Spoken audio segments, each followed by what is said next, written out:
गोंयांत लोकसभा वेंचणुकेच्या तिसऱ्या टप्प्यांतले मतदान जाले। सकाळी 7 सावन सांजे 6 मेरेन जाल्ले मतदान पळयले जाल्यार 75.20% मतदान जाले।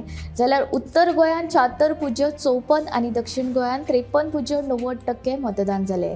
उत्तर गोंयांत सांखळे, परये, वाळपय, मयां सगळ्यांत चड मतदान। दक्षिण गोंयांत सांग्यार 82% जाल्यार सावड्डे 79.98% मतदानाची नोंद।